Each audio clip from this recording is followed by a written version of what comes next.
be ashamed of yourself.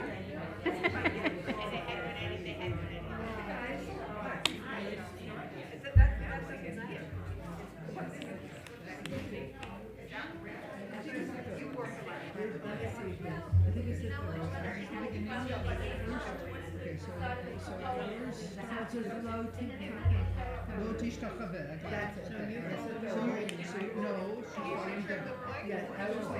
So it's Marlene, Deborah, Laura, and who followed me?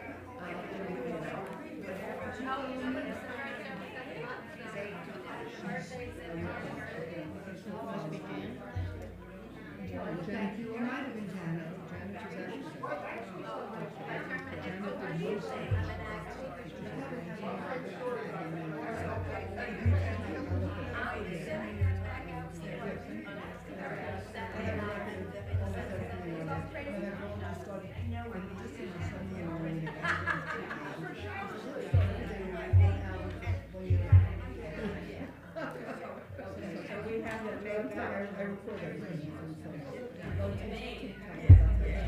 So, which one are you going to do?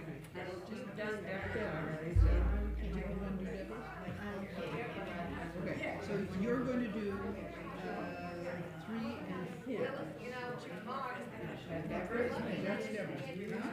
Three is not you. 5 is you're the third person. So you're going to do 3 and 4. Yes, you're doing 3 and 4. And you're going to do 13 and 14. 3, 4, 15, 14.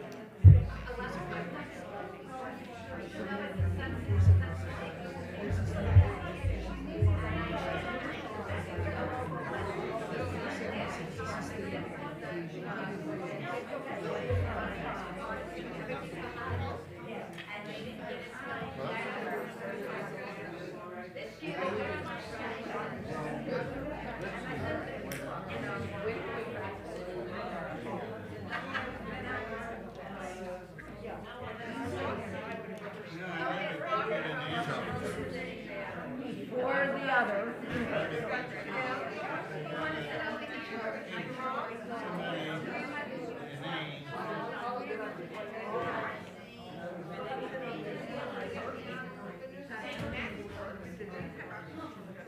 Yeah, we have time. We can do it on a Wednesday.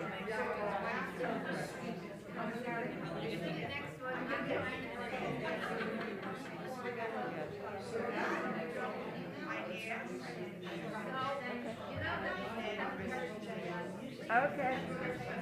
Thank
you.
Shabbat Shalom. Before we get started, please silence your cell phones. I'm Nina Malinak, and I serve on your board of directors as the second vice president. Tonight's service will be led by Rabbi Carla Friedman. Diane Posner will be lighting the Shabbat candles. And do we have any new members present tonight? And we have two guests, Helene and Mark Fashbinder from Long Island. Welcome. It's a long drive. Yeah. It's all yours, Rabbi. Oh, thank you.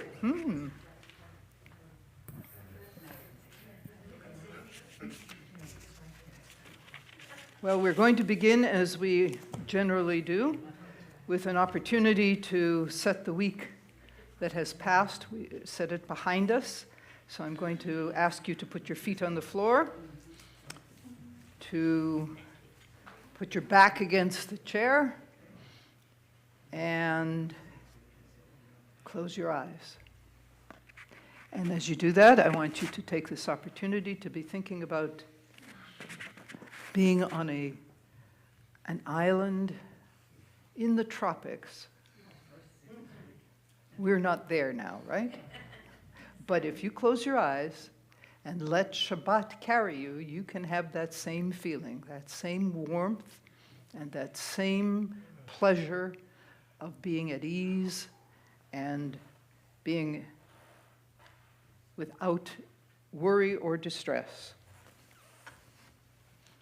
So I want you to look around that tropical island and look for signs of Shabbat on that island. So one of the things to look for is the fact that there's peace and quiet, but you're going to be listening for the sound of the birds. Do you hear the birds on the island singing songs of Shabbat? That was not a bird singing a song of Shabbat, but you might hear that. You might hear that bird sound. And if you listen carefully, you will hear that little babbling brook carrying the message of Shabbat to you, the message of relaxation, refreshing, renewing. So listen for the sounds of Shabbat on that little island in the tropics where the sun is shining warmly, not hot, but warmly, comfortably. And feel that. And take that in for a moment. Let it wash over you. And open your eyes.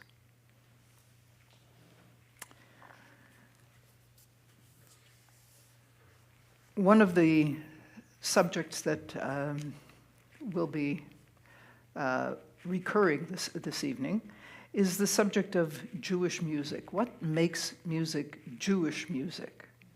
Now, I have an answer for that, I think. I don't know what your answer is, but I can tell you that over the years, I have listened to things that I thought were real strange as Jewish music. And I have learned over the years to be comfortable with some of that. And it always surprises me when I come back to it. Oh, you know, I think I like that. So I'm sharing a little bit of that with you this evening. We're going to open with a quotation from Psalm 121, Esa Einai el Heharim, I lift up my eyes to the mountains, from whence, if you have the opportunity to say whence, you should throw it in wherever you can. From whence cometh my help, right? Esa Einai.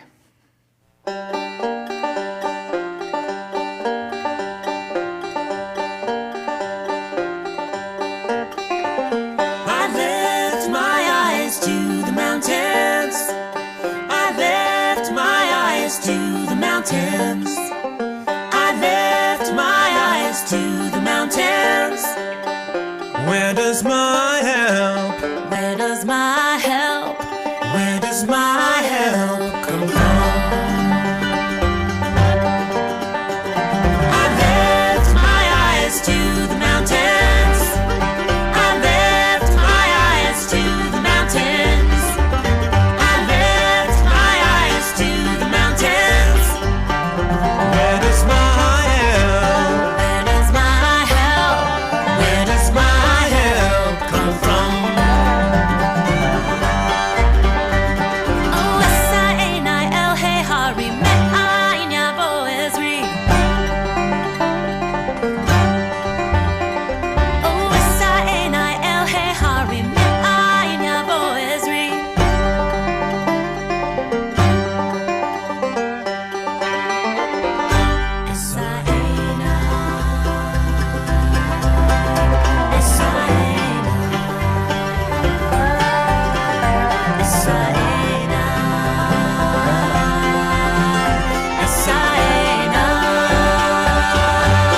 comes from.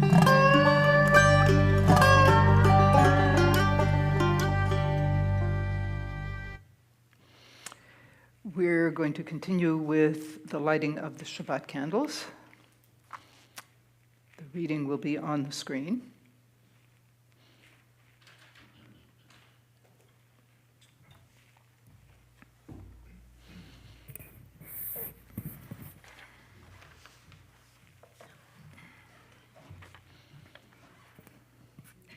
We light a candle, and the aura glows, a luster in darkness. We are lamps, each one. Rays shine outward, the splendor grows. Recalling brilliance of a desert sun, ours is a storm-swept age. When faith and courage falter, hope flickers, like a dying ember's beams. Then to light a candle makes every heart an altar, and earthbound creatures soar to capture dreams. Night turns to dawn, we see each other's face, when candles of our spirit light the near and furthest place.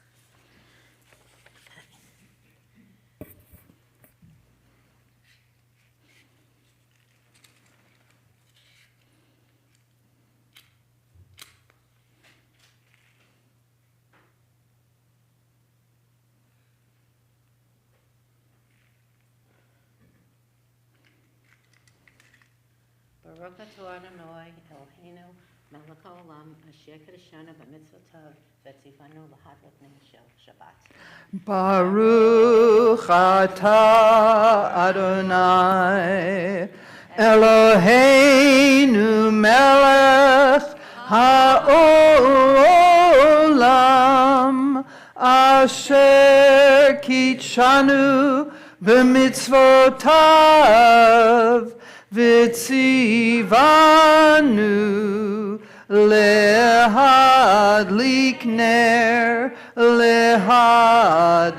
ner shel Shabbat.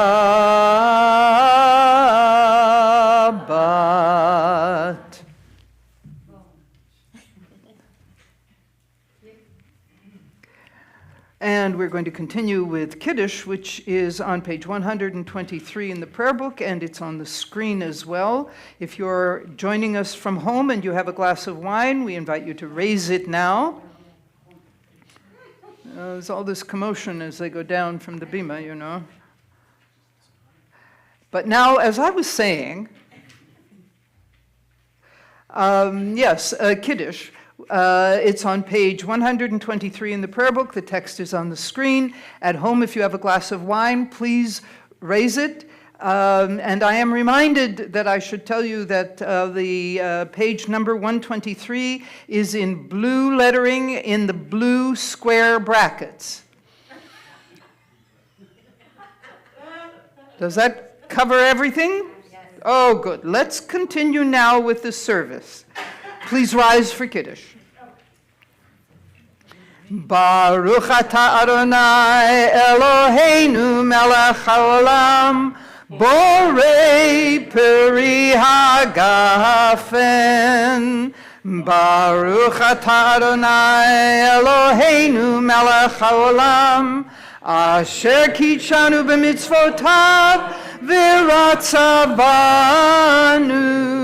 v'shabbat kodsho b'ahava u'vatzon hinchilanu zikaron lemase v'reishit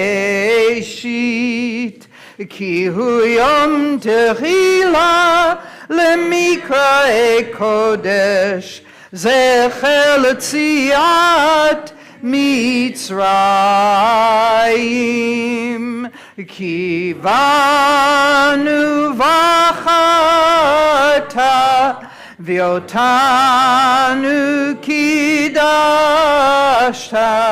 mikol ha'amim v'shabbat kodshecha be'ahava uvratzon hinchaltanu baruch atah Adonai mekadesh hashem Shabbat l'chaim.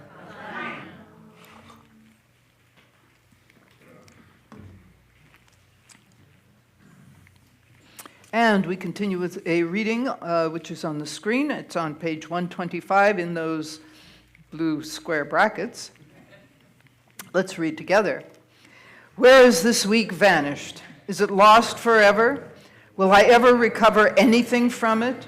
The joy of life, the unexpected victory, the realized hope, the task accomplished. Will I ever be able to banish the memory of pain, the sting of defeat, the heaviness of boredom? On this day, let me keep for a while what must drift away. On this day, let me be free of the burdens that must return. On this day, Shabbat, abide. Help me to withdraw for a while from the flight of time, contain the retreat of the hours and days from the grasp of frantic life. Let me learn to pause, if only for this day. Let me find peace on this day. Let me enter into a quiet world this day. On this day, Shabbat, abide. We're going to continue with Shalom Aleichem in a moment, and I do want to say that, again, the question of what makes something Jewish music arises. This is not the traditional melody that we've all sung for a very long time.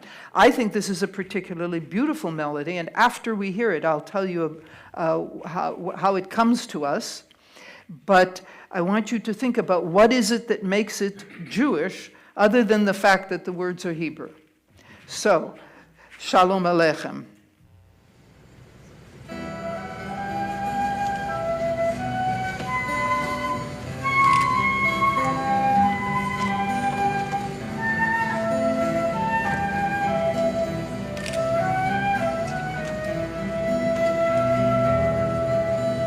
Shalom Aleichem, Shalom Aleichem, Malachei Hasharet, Malachei Elyon, Mi Melech, Malchei HaMelachim,